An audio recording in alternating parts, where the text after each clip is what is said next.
Hi. I just wanted to take a while to speak to you about the work of Dr. Ida Rolf, structural integration, also known as Rolfing. If you're waking up each day and you feel that your energy is low and that your life isn't the life that you're meant to be living, that you haven't reached a stage in your life where you feel content and happy and fulfilled, then there's something that's holding you back. And what I would call that is resistance. Your body has accepted a conditioning that offers resistance to your evolution. Now, that's very, very important. So we go to coaches and therapists and we read self-help books, but we find that we don't get a deep, significant change, that we might take 2 steps forward and 1 step back. And the reason I believe is that we haven't brought the body into the equation. So the body is described in a state of contraction. So it has this rehearsed history, his story, her story.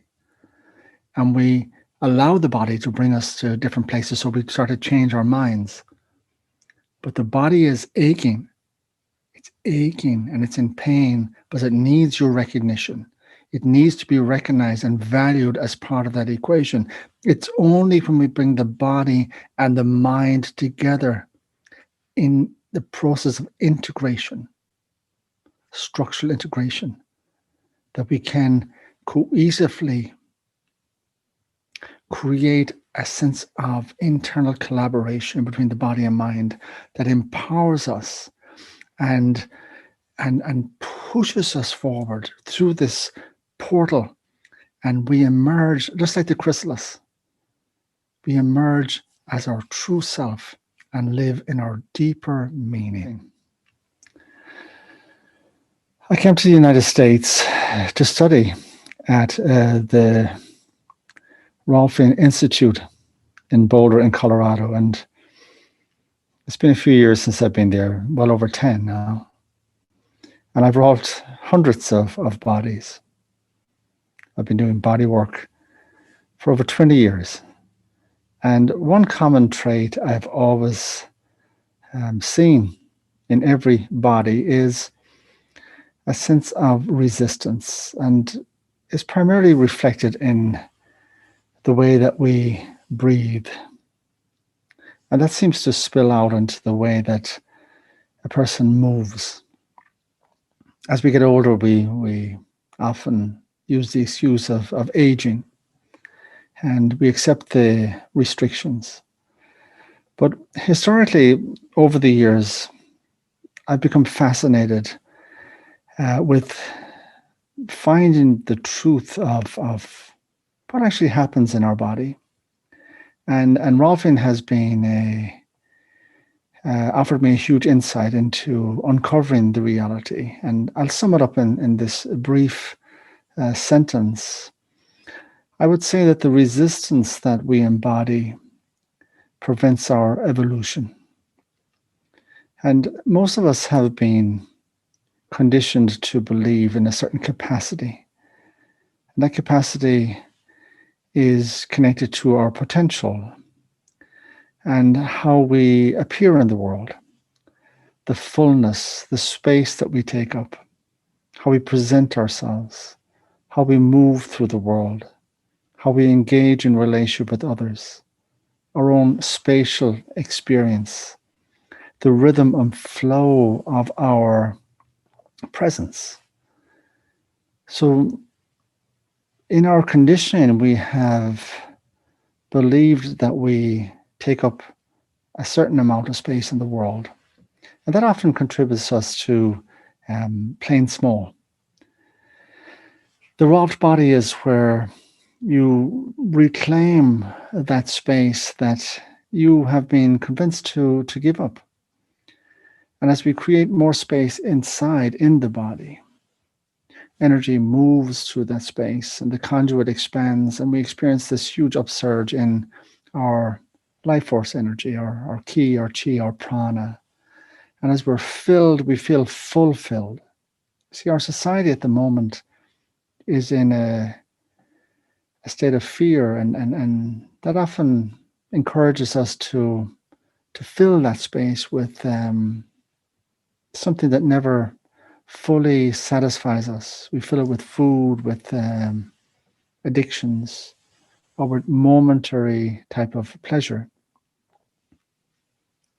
But the truth is, I believe, in my experience, is that when we open up to the experience of ourself and we begin to rediscover the landscape that we've become exiled from, and we live in that space, we begin to change that type of soil that we can plant the seed of possibility once again. And Rolfing is the primary way I've seen over the years is to bring a body back into a sense of alignment with its core beliefs, with this, what I call this primary personality, with who it is you actually are and who it is that you're willing to become. So Rolfing isn't just about fixing a rotator cuff or an internally rotated femur. It's much deeper than that, because it's working with the fascia, and the fascia is plastic, and you can remold that plasticity. But also the other area that you have is neuroplasticity. So you'll often hear me saying change happens when your body begins to mind. We need to change both the fascial plasticity and the neuroplasticity. They're interdependent. They're integrated with one another. It's very hard to change your mind and to even develop a more resilient mindset if your body is set in a particular restrictive pattern. And that's why I earlier introduced the concept of the resistance. What it does, it prevents you from your own evolution. So to evolve, I firmly believe, in my experience of my own self and in thousands of bodies that I've worked with, when we evoke change and create space in the body, then the mind begins to shift. It becomes more resilient, changing our perception, not just of the external world, but our experience in that world. It supports us in stepping forward, in powerfully reaching the fullness of, as I said earlier, our capacity. So it's vitally important that we integrate our body and our mind, that we don't just try to change our mind about something. We bring both together. There's a collaboration. There's a cohesiveness, a cooperation, emergence, a beautiful, intimate realignment with who you are, who you're meant to be, and who you can become. The Rolfed body knows. It knows your truth, and it will take you anywhere. It's taken me across an ocean. It's taken me to really lean into myself and really to believe in my own core truth, and not to search for myself in the external world, but to be able to rest into myself and to come home. So I offer you this magnificent, rich experience of yourself through the process of Rolfing. The question is, why do most people come to Rolfing? And when I look back on the hundreds and hundreds of clients that have been in my office over the years, I would say that most of them are in pain, some type of suffering. But it's not just a physical pain. I always seem to uncover the reality that the pain that they really are experiencing is an expression of an unmet need of theirs, for example. Yes, they might have pain in their neck or some discomfort in their shoulders or lower back, but there's always an underlying reason why the body is aching. The question is, what is it aching for? And I would truly say that it's aching for some type of liberation, some type of emancipation from this type of conditioning. And can Rolfing here heal a shoulder that's painful, or low back pain, or get greater function into your legs, and or release neck pain or issues? It can do all of the above, but that's not all it can do. A lot of people ask me, does Rolfing hurt? And truly, which is the greater pain? Is it staying in this type of entrapment, this long-term discomfort, this concept of playing small? I think that's the greater pain. It's when we feel this emancipation and liberation, is that we become pain-free.